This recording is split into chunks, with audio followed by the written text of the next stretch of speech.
On your radio with me on Khopotse, JJ Tabane. We are coming to you tonight from Kofifi FM, and of course joining us live also listeners from Tabane FM, Teta FM, Alex FM, Mams FM, Lekwa FM, Kasi FM, and Cosmo FM. It's an imbizo tonight, and we are going to be talking to Gayton Mckenzi, the president of the Patriotic Alliance. Stay tuned.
Yes, for those who are just joining us today, Frank Dialogue, a new platform, a radio platform, syndicating today 8 radio stations from across the length and breadth of Gauteng. It's an imbizo. And we thought that ahead of the next year's election, we'll bring various leaders of various political persuasion to come and engage with you as the public to answer some hard questions.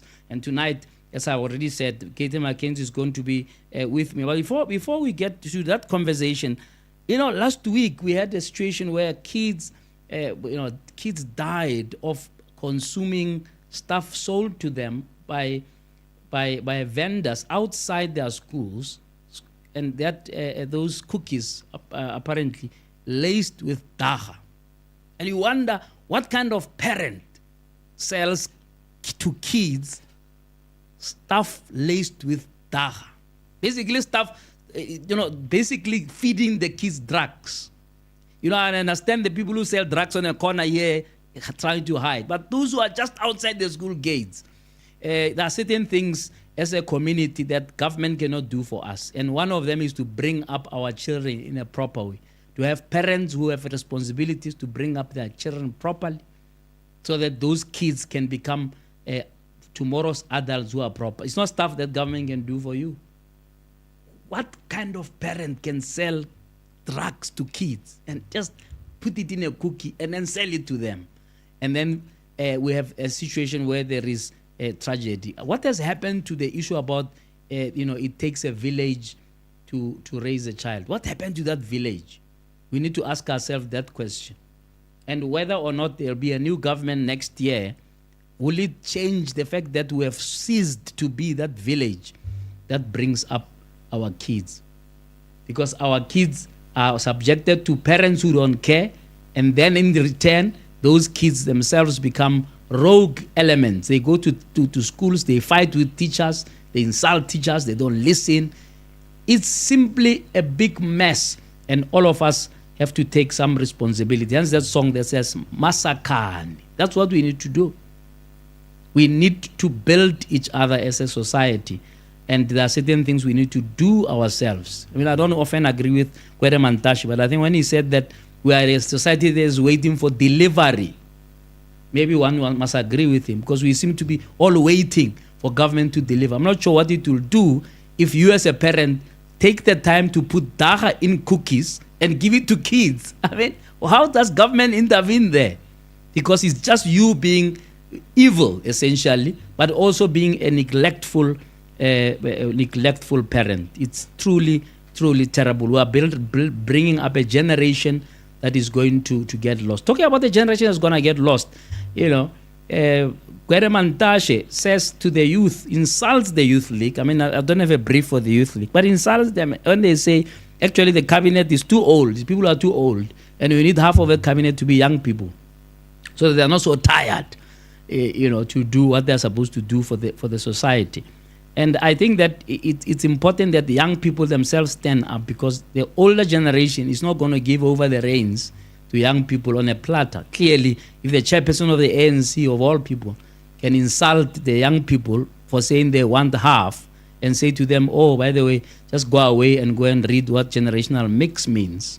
Generational mix should not be at the behest of the old generation. It must be at the behest of the young people who are supposed to be energetic, revolutionary, and will take this country out of the mess of unemployment. The statistics that came out this week tell us half of this country's young people, and it's time that our institutions, whether it be parliament, government, councils, reflect that young spirit that will take us forward, so that we are able to bring to life what is called Masakani, where we can really build each other. So when we're talking to my guest about this and many other issues, he's been very strong on the issue of fighting drugs, been very strong on the issue of bringing God back into politics. He's going to tell me how he's going to do that, because a lot of people think that God has left politics long ago, maybe except the ACDP, who have decided to campaign on the ticket of being Christian.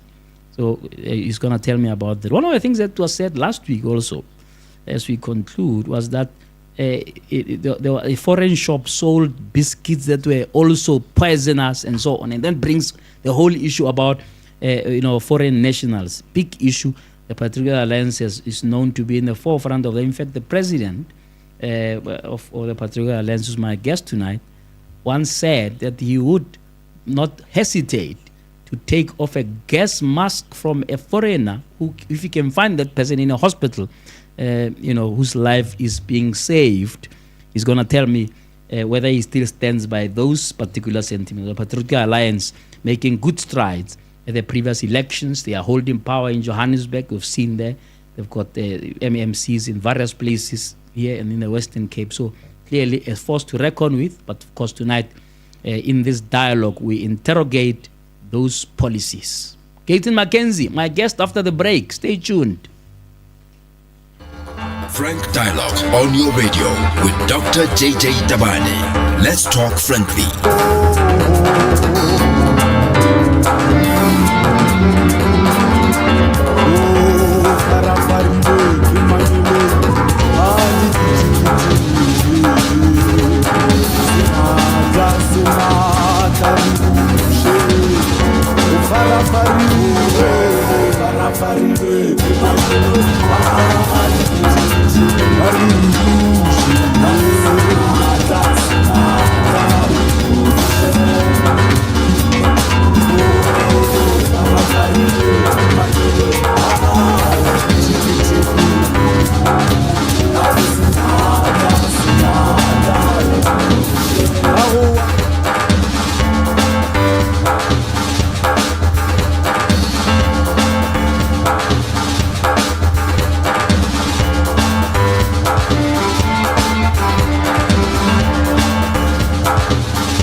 On your radio with Dr. JJ Tabane. Let's talk friendly.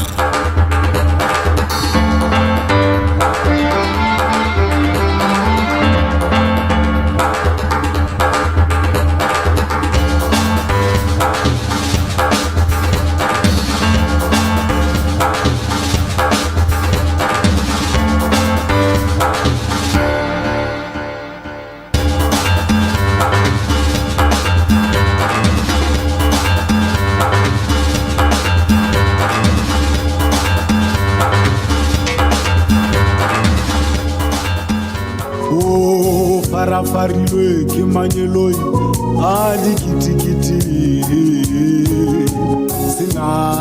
sinatla ri bushe o farafarilwe ke manyeloi a dikitikiti ri bushe sinatla ri bushe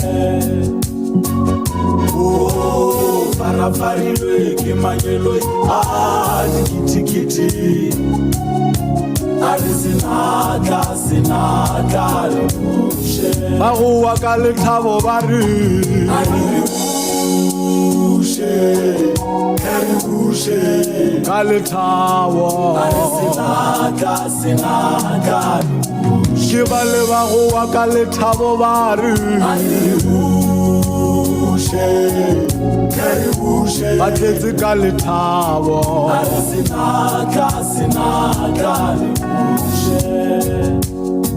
re wo ka wena re ntse re thabela wena re dutse ga monate re wo ka wena ge re dutse re wo ka wena le thabong re wo ka wena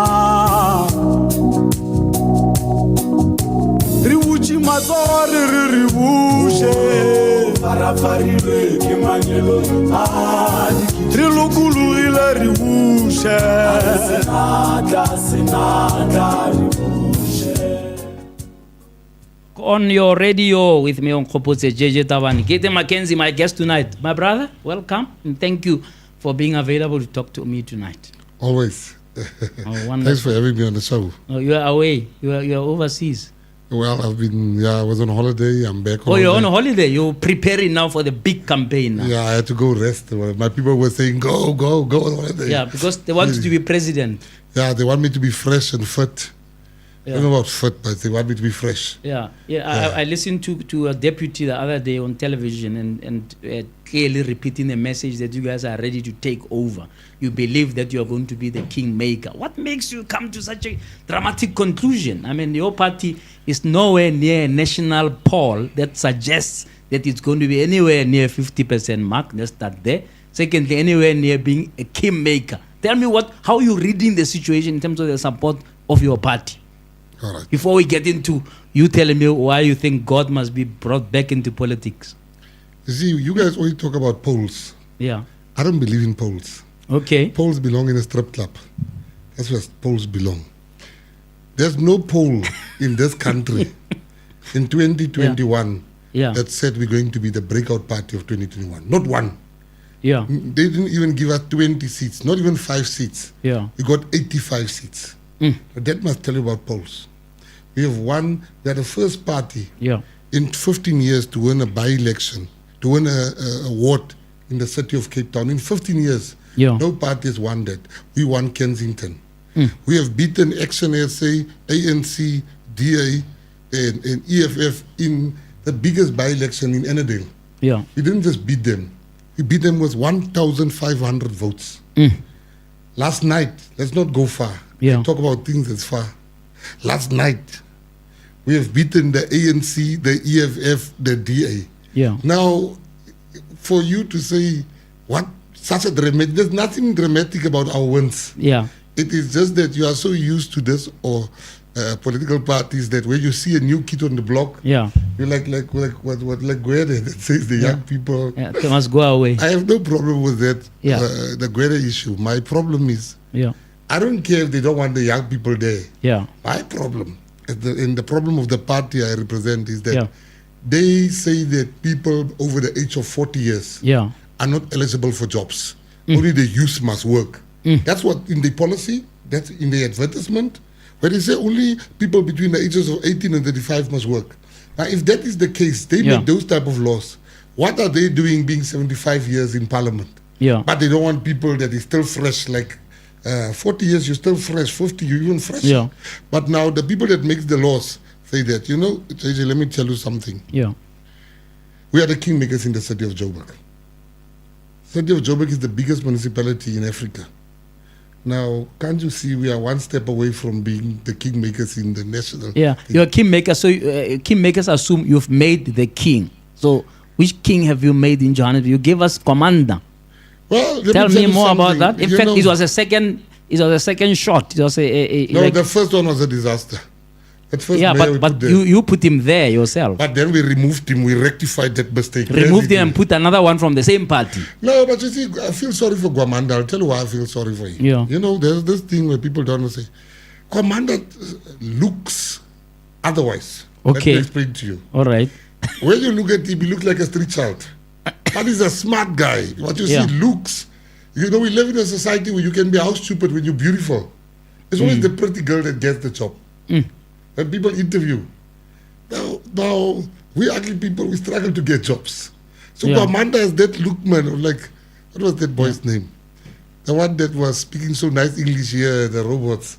The one that they took and they tried to take him out of drugs. And what was his name? He spoke very nice English. Bonga. He has that Bonga look. But he's a Yeah. smart guy. Yeah. I just think Gwamanda is not getting the chance he deserves. He's smart. All right, tell me, he's been in office for a few months now. One or two smart things he has done as mayor to intervene. I'm sure you are aware because I'm sure No. you're giving him the support he needs. I'm aware. What the first thing he's managed to do is to pull us all together. Yeah. There was World War III inside there. EFF this side, PA this side, ANC this side. Yeah. What Gwamanda has done, which I think is very strategic. If you Yeah. look at Gwamanda and you look at CB Saliers in Tshwane, Yeah. both are mayors. Yes. This one is the worst mayor in the history of mayors. The city is standing still. Yeah. But because he's white, he Yeah. gets more rope. Yeah. This one, you cannot pinpoint me really one big crisis except the water. Yeah. Now the national government, they now have found the jumping castle with Gwamanda. They're now blaming him because he didn't attend one meeting. That minister of water, Yeah. if you miss one meeting, Yeah. how can he say the man is not serious?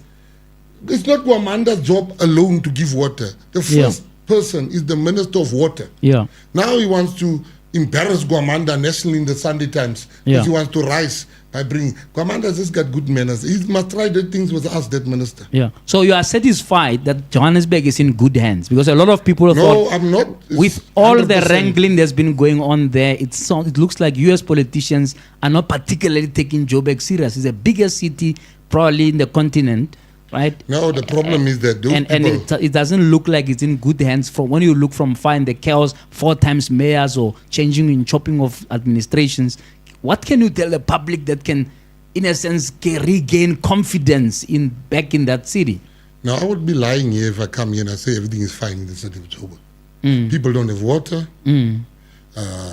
There's people stop directing the traffic here, the corners. Yeah. And people are dying in illegally occupied buildings. Foreigners has taken over in Joburg here, illegal foreigners.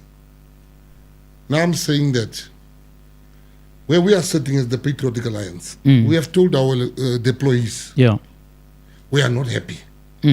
Because even the marketing, they don't fight back. With some of the allegations against them is this rubbish.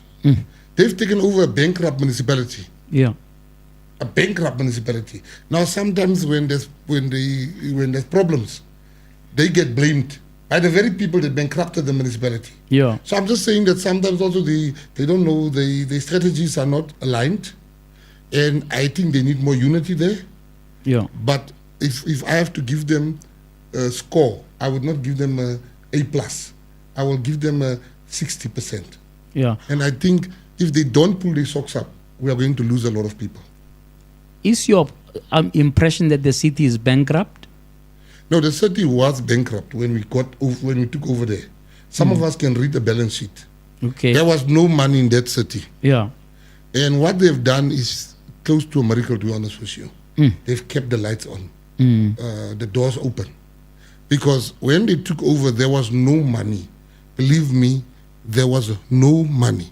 But what I'm saying is that, you can't forever just say there was no money. You got to show what you can do. Yeah, to sort it out now. Yes, to sort it out now. I took over a bankrupt municipality.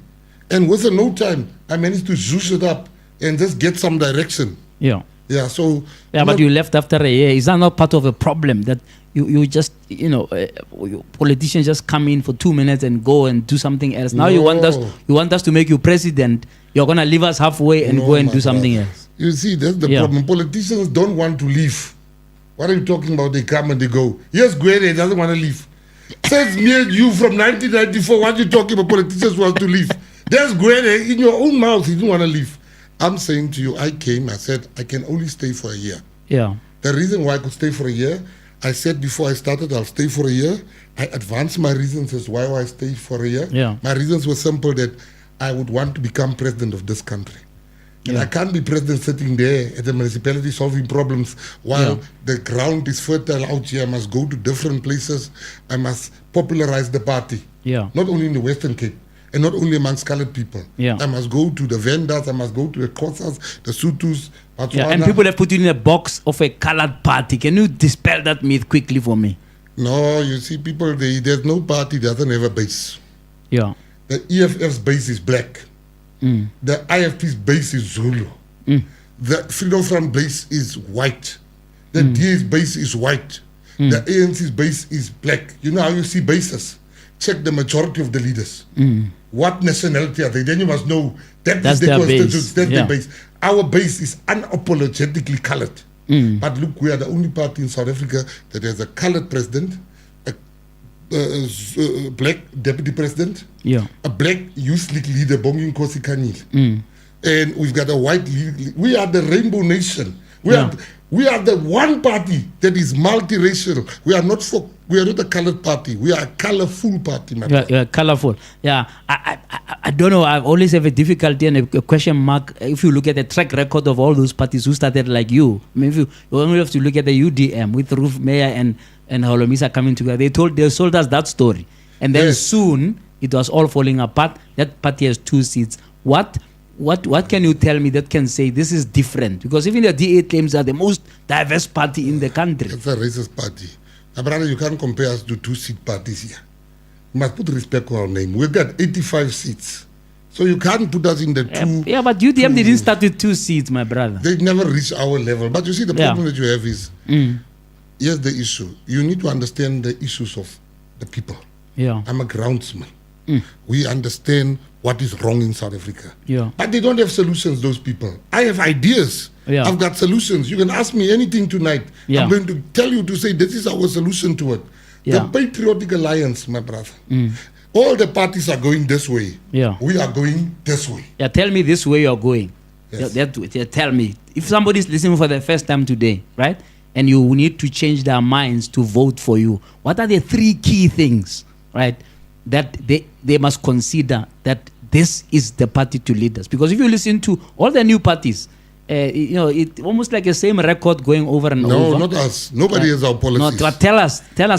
3. Number 1. Yeah. Let me tell you, all of us we'll here. interrogate each of them. Right. All of us here that got banned to education. Okay. We knew there was time for God in our schools. Okay. There was a special period. We had pastors coming to our schools to administer the word of God. Yeah. Today, children are committing suicide like never before in the history of this country. Because children don't know, they don't get that in the schools. Yeah. We got that because even if you feel like you don't want to live, you always know hope is in God. Yeah. Because you've been given that. Our children don't even know the Bible or the Quran, for that matter. So that is the first thing. God will be brought back into schools. There will be not this thing here of Satanism here that is allowed. Yeah. You can be agnostic. I don't need. No, not under my government. Yeah. Number 2, my brother. This thing of people killing people left, right, and center, shooting people daylight, and nothing happens to them. Under the government of the Patriotic Alliance, you kill somebody, we kill you. We hang you. We don't have the stories and stuff like that. If you don't want me to kill you as the leader of government, don't kill people. Now, I've been a gangster most of my life when I grew up. I've been a criminal. How can I come and be told by university graduates like you that has never committed crimes? No, it's not a deterrent. What do you know? What have you ever stolen except sugar? Nah, come on. I'm saying to you, I know as a gang leader, a gang boss, the death penalty as a deterrent. Yeah. And if you want to bring down the death number here in this country, start killing the people that kill people. Yeah, but you know what's ironic? Number 3. Okay, give me the third one. Let me finish, man. Yes. All these illegal foreigners that's here. Yeah. Look, our population went from 57 to 63 million. South Africans don't have so much sex. South Africans are not staying in the maternity ward all day, every day. It is impossible for South Africans to have basically close to 10 million children in such a short space of time. It has never happened. It's unnatural. No country. They have counted all the Zimbabweans, all the Nigerians, all the Malawians. Actually, in terms of the statistics, they're saying there are only 2 million foreigners. They are lying. Let me tell you why they are lying. Why are you saying that? You see, my brother, South Africa has been colonized by illegal foreigners. We have been colonized. Now, before I tell you why am I saying they are lying, let me give you my last policy, the illegal foreigner one. Okay. We will mass deport all illegal foreigners, number 1. Number 2, there will be no company, no country in South Africa that will hire illegal foreigners. We will revoke your license. No company. You're saying no company, yeah. Yes, because I tell you why they prefer illegal foreigners. Yeah. They don't pay UIF. They are not unionized. They can just fire and hire them, and they can exploit them. And that's why they prefer illegal foreigners. Yeah. And that's why they don't even need to pay them the minimum wage. But when they hire South African, they have to jump through the hoops of paying the taxes, making sure that this person is properly registered, this person has the right to be unionized, all the things that people fought for previously. So I'm saying to you, the PA is different. We are saying mass deportation, and then we are not finishing there. Yeah. If you are a foreigner here, you must come with a special skill. You can't just be a foreigner here and come not with a special skill. A special skill is not a teacher. A special skill is a brain surgeon. Something that this country needs is a special skill. We don't need waiters. We don't need gardeners. We don't need security guards. There's nothing special skill about that. So the PA is not your normal party. And people are responding to that. You guys are laughing at us. We don't know. But when people vote for us, and 2024, my brother, get used to call me President Gayton Mckenzi. Okay, let's tackle those 3 issues one by one quickly. And I want to start with let's start with this hot one of foreigners, because it seems like it's your favorite subject, right? What is going to be your policy in terms of collaborating with other countries like SADC, for example? There are economic things in place there. There is the BRICS, for example, in terms of countries beyond SADC. There is African Union and all of those things that obviously are contributing one way or another to our economy. Our economy is not an island. Can you deal just with that part? We'll come to the foreigners later. Your foreign policy in terms of collaborating with others to make sure that jobs come here, foreign direct investment comes here, etc. All right. I think number 1, you must understand. You look at South Africa. South Africa has got a very skewed geopolitical strategy. South Africa's geopolitical strategy is still based on who was our friends during the struggle. Yeah. It doesn't work like that, my brother. Let me make you an example. America has dropped 2 bombs on Japan. Hiroshima, Nagasaki. 2 bombs. But today, America's biggest trading partner is Japan. Here, we'll be told, no, Cuba was with us in the struggle. Yeah. The young people don't know those. Now you must base your geopolitical strategy on who was with us in the struggle. And not, you look at the European Union, which are being insulted here all day, every day by our leaders. But the European Union is South Africa's biggest trading partner. Now, if you're going to fight with your biggest trading partner, you are not going to. You are What is going to be your policy? Tell us who are going to be your friends. I'm telling you, my friends. Let me answer that one. You might think I'm running away. Our friends, we will reset. Our geopolitical strategy. We will relate to countries in the same way that they relate to us. We cannot relate on parasites that makes this the United States of Africa. You talk about, you have ECOWAS, you have BRICS, you have different blocks, economic blocks and countries. None of those countries must interfere in the laws of this country. The laws of this country is very clear. You must come at the border gate, not on the back of a crocodile. Now BRICS cannot tell us what should our domestic rules be in this country. And foreign direct investment, my brother. But I don't think that's the case. I think there's always an emphasis in all this multilateral organization of the respect of sovereignty. They must respect our sovereignty. We are sovereign. So it's not a new fresh policy. I'm asking you. No, it's not new fresh policy. Who are going to be your friends? Tell me, international. My friends, we are resetting. We are starting afresh to be friends with all countries, and we will relate with the countries in the way they relate with us. We will look at FDI, foreign direct investment, that's being brought into this country. We will kill this red tape that as a person, I've invested millions in other countries. And I can tell you the difference between people investing here and we investing outside. Here's a lot of red tape. What we will do, we'll cut the red tape and we'll roll out the red carpet. Things that take 6 months, we will do in 72 hours. But you realize you are inheriting a bankrupt country. Can you and I agree? Not only a bankrupt country, a country being run by people with no commercial sense. I have commercial sense. And how I'll turn this economy around. You see, you cannot come and tell me about leaders that can't read the balance sheet and say you will change the country. But the country is bankrupt. Okay. The country is how can we bankrupt? Now let me show you the stupidity. If you can give me this one line. To show you we are being run by stupid people.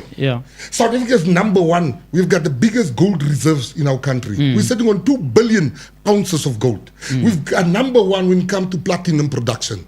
We are number 3 when it comes to coal production. We are number 4 when it comes to iron ore. And we failed to convert. We are number 4 when it comes to manganese. But we failed to convert that into liquidity. Now, whose fault is it? It's not a country's fault. It is the people that is managing the affairs of the state.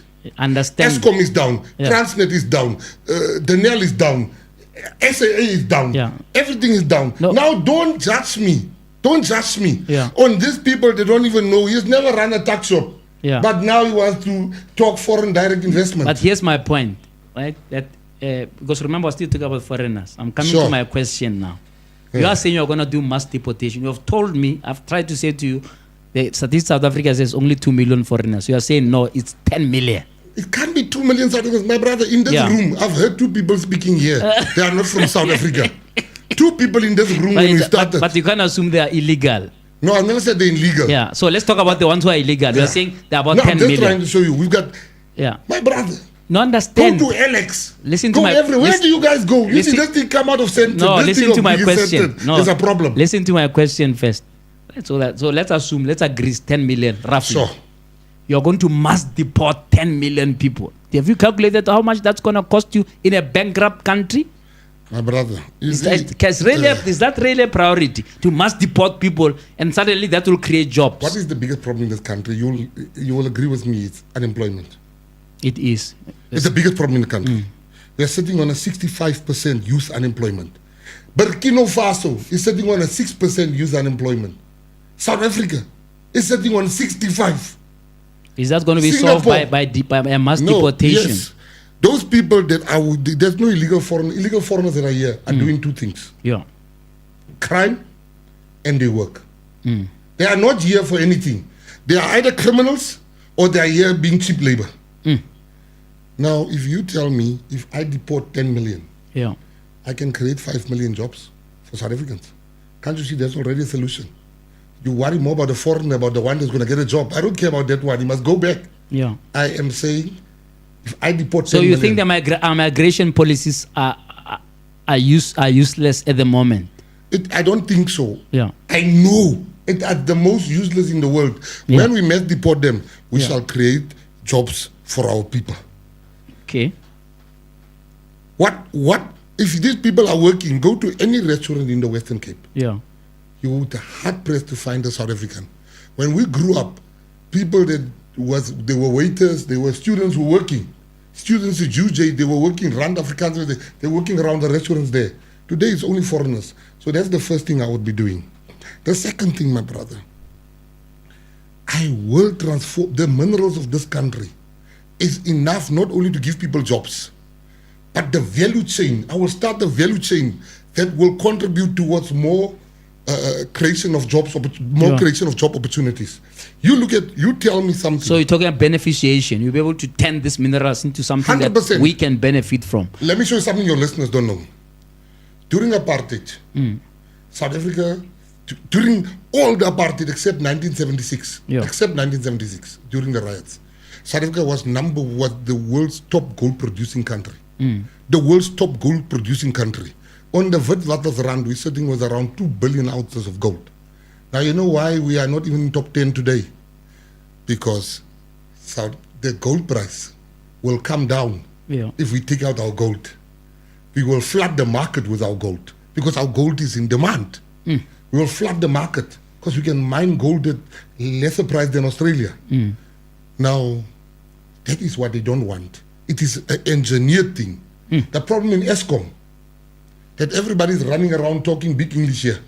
It's an engineered problem.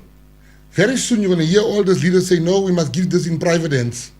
How can a politician be so eager to put things in private hands, which means he's not worth the salt and the salary that we pay him? You don't agree that this country requires all sectors of society to pull together in order to solve the big problems we have. In other words, the role of private sector in your government, what will it be? Because you don't seem to be keen for private sector to take over certain things that government has proved it has failed to run for 30 years. No, my brother, because let me tell you something. As a businessman, well, let me rephrase that. As a successful businessman, if you bring business to run the affairs of state, profit is first and foremost on a businessman's mind. Profit. They are going to make that problem, so they're going to engineer the problem in such a way that this asset comes to them. SAA was a problem. All of us in this room could afford SAA now. It was sold for, I think, 300 rand. 51 rand. 51 rand. A multi-billion-dollar asset. The private sector. So let me tell you what is the problem. You guys are looking at the wrong solution. The wrong solution is not to give to the private sector our state assets. The solution is hire the right people.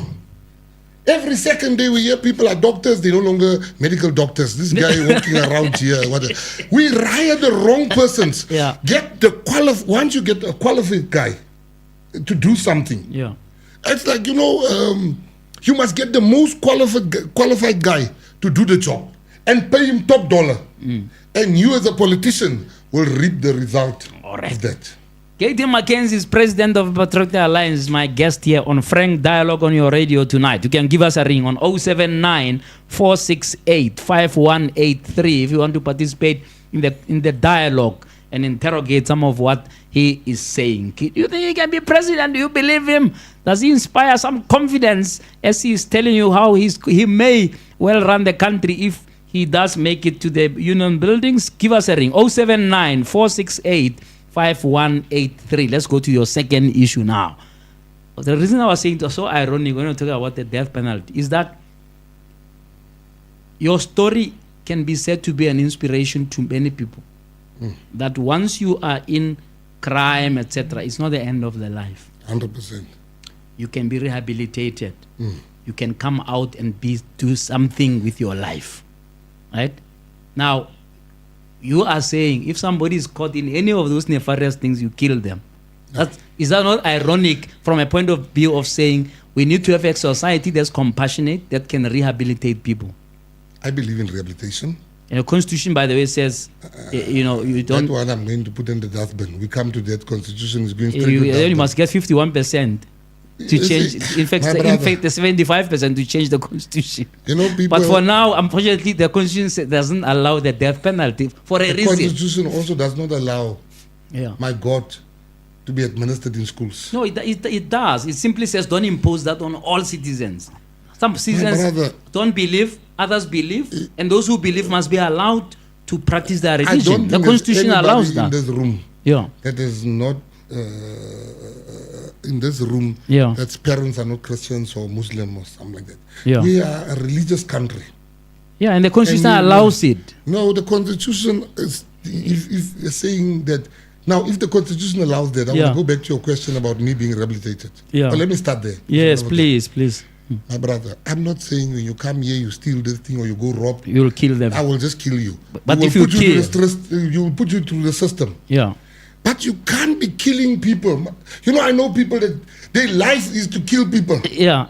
There's a man now that killed somebody, confessed he was given 115,000, a Bolt driver. Yeah.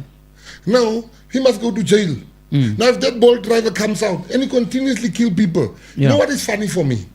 People will so against this thing of the death penalty until their children get killed. Until their wife get killed. They're like, I'm voting for Mckenzi. They must be killed.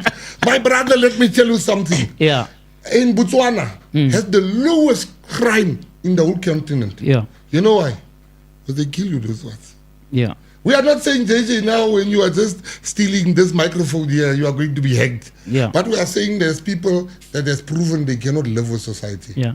So what's your understanding of why the constitution outlawed death penalty? Because I was just simplifying it to say they outlawed. Let me tell you why they did that. The justice system is so poor. You know that. That's why people are outside. Now, half the people who are going to be hanged will find out later they were not even guilty. No, my brother. You see, it is selective choosing on the issue. Let me explain to you. Yeah.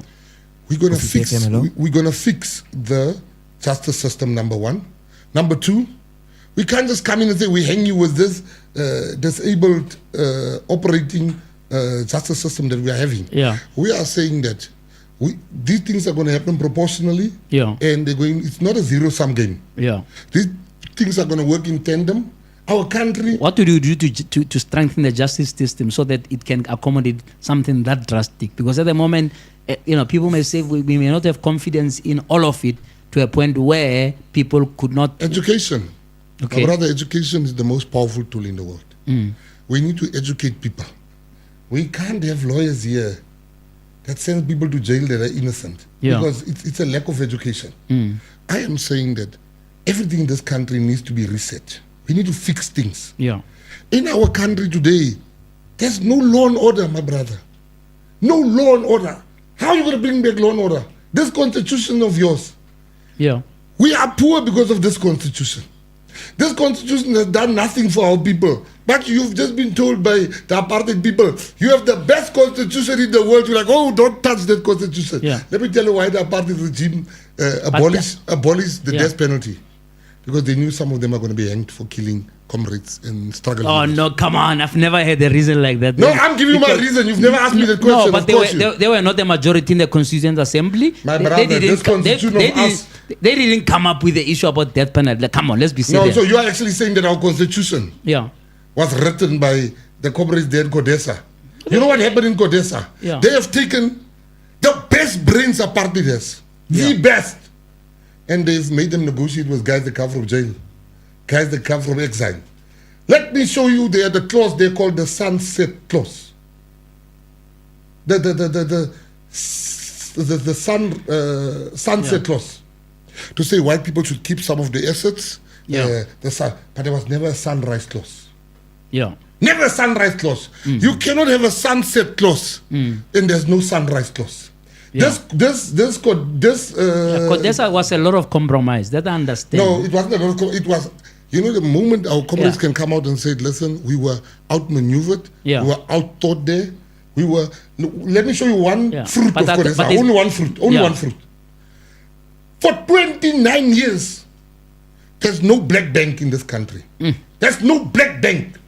There's no major insurance company. There's no major IT company. In Cuba, the sugar barons were billionaires.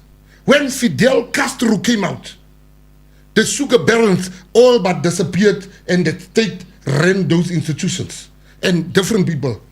In apartheid, there was not one white Afrikaner, not English, Afrikaner billionaire, not one.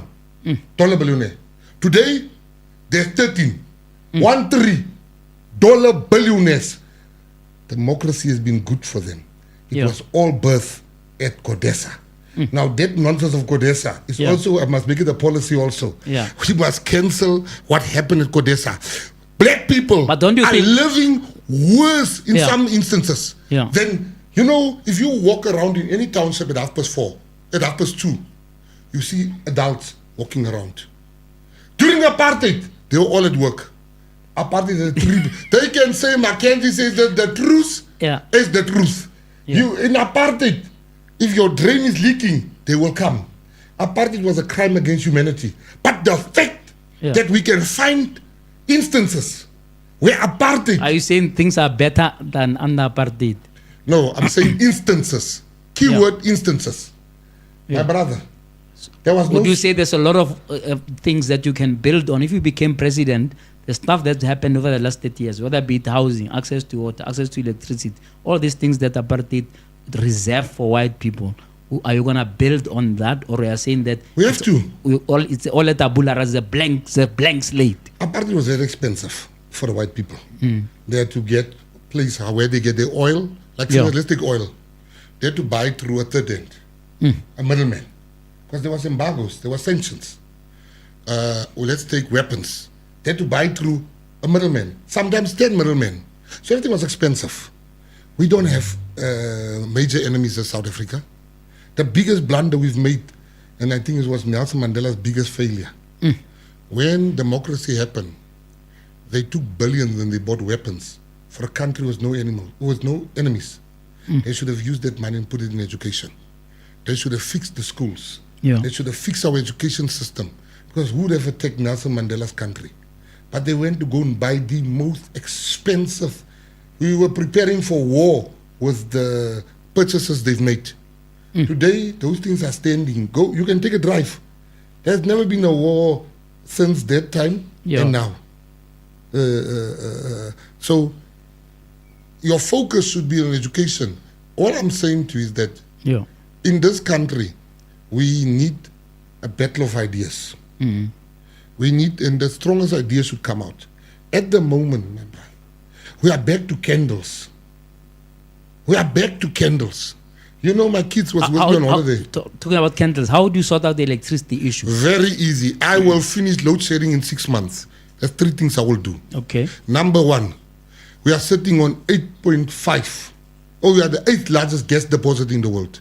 We get our gas from Mozambique. The moment Al Qaeda blasts those Mozambique up, or ISIS, because they are tussing there, I will use the gas reserves that we have. Namibia discovered gas after us. But today, Namibia is already using the gas. We are still talking to environmentalists. That's number 1. Number 2, in the Northern Cape and in the Western Cape, you've got the lotto. You've got lotto. You've got the renewable lotto. You've got land. You've got land. You've got sun during the day. You've got wind at night, and you've got transmission. Transmission to transmit the electricity out. Why don't we start building solar farms? Why don't we build wind farms? Why don't we use the gas? A triple energy mix. And my brother... But is that's already in the policy of government of resources? That's in the policy, but it's not happening. The issue is the implementation. My brother, that's what I'm saying to you now. I'm a doer. I'm an action man. I will, the ANC is number 1 when it comes to very good ideas. Very good. And they name them... they name them. You can cry even when these people speak about triple P, the enemy of poverty and what. My brother, we must just implement. When the gold that we have, the silver that we have, we will not only give people jobs, but we will start a sovereign wealth fund. In Norway, people are getting money, the residents. In Alaska, people are getting money. In Qatar, people are getting money. And they only have oil and gas. Here, We have iron ore, we've got manganese, we've got gold, we've got silver, we've got diamonds, we've got natural stone, we've got everything. And our people get no cent. The thing here is being administering the riches. Do you know, arguably, we don't know why we're the richest, but there's 3 rich countries in the whole world. Russia, DRC, and South Africa. I don't know are we number 1 or number 2. Yeah. But I'm saying to you, we're in the top 3 richest countries in the world. You guys still want to go with these people, oh, our constitution. What about your gold that your constitution don't allow you to take out? This is a wealthy country. Yeah. And now you can say what you like. Yeah. You give me a chance to lead this country. Yeah. I will show you. I don't need 10 years. I need 5 years. You'll see change. This thing where they pay children 500. Let me show you the most absurd thing in this country. Girls get paid. Government spends 2 to 3 billion rands on condoms a year. They tell school children don't have unprotected sex. They spend another few billions on that campaign. Then they buy condoms. Then the girl fall pregnant. Then they reward the girl that fall pregnant. Oh, you're pregnant. Good. Thank you for not listening to us. That's a 450 for you. That girl then goes next year, another child. Another child. At the age of 26, she's got 5 kids. Now what I will do under my government, I'll give every young person, boy and girl, instead of 450, I'll give them 200 each. Not to fall pregnant, not to make a girl pregnant. You forfeit your money if you fall pregnant. You forfeit your money. Instead of rewarding children that get babies with money, I will reward the ones not to fall pregnant. We'll have to round it off. Let's talk about bringing God to schools. It's our last conversation there. How would you do that? How would you implement that?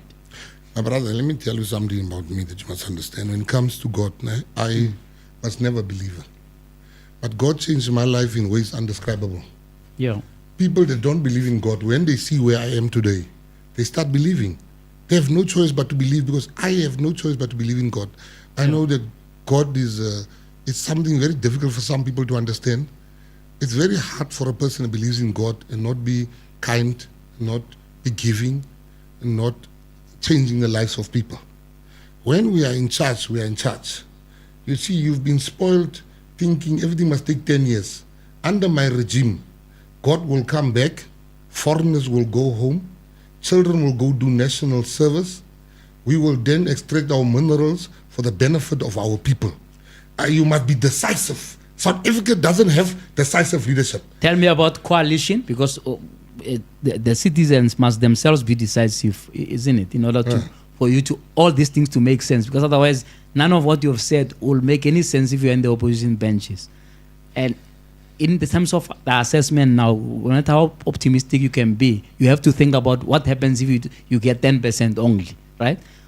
Who are you going to coalesce with? There's been a number of sprouting coalitions. Last week there was a coalition of black parties and so on. There's Apples of this world and so on.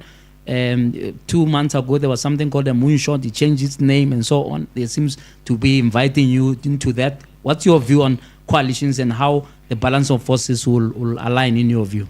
The first lie they tell people is, no, they don't like power. Yeah. There's no politician like power. Let me tell you something. If you don't want power, go play that ball. That's a sport. Yes, politics is a power play. That's not. It's a power play. Now, we don't want to join the Moonshot Pact. We don't want to join this new Black Pact. Yeah. But the Moonshot don't want to, isn't it? The DA doesn't want to, because they don't want to work with you. No, you see, that's the problem. Yeah. If somebody does not knock at your door. Yeah. Then you go and tell people, I don't want him at my house, but he's walking past your door. When I knock at your door. So you don't want them? I don't want them to. Yeah. I don't want them to. You see, it's like when you see a white and a black guy rich. It happened with me all the time. When I'm in a picture with white guys, business people, they're like, oh, that's Mckenzi's funders. That time I'm richer than all 3 put together there. But now they are Mckenzi's funders. Because I'm the one that's not white there. Yeah. Now the DA, now they say they don't want me. Yeah. Who wants them? Who wants them? Do you think that the DA made a strategic error by even putting together that moonshot and then saying they don't want the EFF? Shouldn't we be working towards pulling the country together? No, it's not a strategic error. Yeah. What the DA has done, you know, you can say, what about Malema? He's not stupid. I don't like Malema, but he's not a stupid guy. He's a smart guy. So Malema, they've realized they want Yabas. Now, Gayton Mckenzi and Malema, we are not Yabas. Yeah, you're not going to tell me. You're not going to tell Malema. Now they want people. Let me make you an example. What is the example of Yabas? Action SA has voted for the DA in Tshwane for them to become mayor. Action SA. What's his name? Mashaba said, no, even if I get nothing, let's just get the ANC out. Yeah. Then 3 months after that, the DA must now vote for Funzi to become mayor of Joburg. Yeah. I said I'll vote for Funzi as the PA. They refuse. Now you do that with the PA. Touch is a move. Takes 8 days, Masagan. Same time. Yeah. The actioners, the DA is scared of Action SA. They still don't want to vote for Funzi as mayor in Joburg. But still they are mayor there. Me! You refuse to vote for me. Not even the next day I call a special council, you are out. Yeah. Now you see, they don't want us because we are not Yabas. You and EFF, is that a possible coalition there? Do you guys see eye to eye now? No, we don't see eye to eye at all. We don't see eye to eye. Yeah. Because they're also claiming they're going to be the kingmakers. Looks like there's going to be a fight for the finish line. The fight is between the two of us for kingmaker. You talk about if I get 10%, I will jump through this roof if I get 10%. Where do you differ with the EFF? That's so fundamental that you can't work together. I think we've got, people just want to make a big thing of, me and Malema are not really enemies. Honestly. Okay. People just make a big thing of it and whatever. Yeah. I respect him. And let me tell you where we differ. We differ when it comes to the issue of land, number one. Yeah. The EFF says expropriation of land without compensation. And you say? Yeah. I say expropriation of land with compensation. But where's the money going to come from? You've already said the country is bankrupt. Brother, listen. Yeah. You know that you can have terms with the people that you give the land. I'll make you just 2 examples. Okay. When an economy is built on property rights, all economies. Now, when you lose property rights, you don't have an economy. When you just take people's properties, FDI that you spoke about, foreign direct investment will not come here. Let me make you an example. Zimbabwe, they were chasing white people out. They were burning them, some of them. They were just chasing white people out. Today, Zimbabwe is looking for those white people to come back. Fact. Yeah. They are looking for those because they realize it's a strategic blunder. I am saying that what we signed in 1994, we said we are all South Africans. Yeah. Now, I'm not going to take a white man's land, just the white man's land, no matter how he acquired it. I'm the state. What we must do, we can't have a white man sitting on so many land. We must be decisive and say, we're going to expropriate 20 hectares from you. Yeah. You've got 5 hectares. But we'll pay you market value for this. And then give it... that's going back to willing seller, willing buyer, isn't it? No. That has failed. No, there's a big difference that you don't see. What's the big difference? Willing seller, willing buyer. Unwilling seller, no buyer. Mine is expropriation. With no willingness there. We don't have enough time. Unfortunately, we've run out of time. But you guys were arguing about other things here. You stole my minutes. No, sorry. Sure. Thank you very much for your time. And I hope it won't be the last time. The next time we see you, it will be a debate. And I want to invite the people that you have been scolding all evening here, the DA, the EFF. Let them come. So that we can have a proper debate to see, so the public can choose what's going to happen. Final word, BEE, in or out with the Patriotic Alliance? BEE. Yeah. We're going to change it totally. How are we going to change it? Very quickly. You see, BEE at the moment is not working. Yeah. What we are going to do, we are going to take 1%. Yeah. 1% of turnover. Not 1% of profit. Yeah. Because they will do gymnastics, accounting gymnastics. We take 1% of turnover of all companies. And do what with it? They will contribute towards a national empowerment fund administered by them. That national empowerment fund will be trillions in months. And we will then lend money to people that want to open businesses. Okay, we're going to have to leave it there. Gayton Mckenzi, thank you very much for your time once again, and all the best with the campaign ahead. President Mckenzi. Get used to it. Thank you. Salute. Let's take a break now. On Frank Dialogue. After the break, we're going to be talking to Bongani Baloyi of Shiluva here on your Frank Dialogue. On your radio. Let's stay tuned. Frank Dialogue on your radio with Dr. JJ Tabane. Let's talk frankly.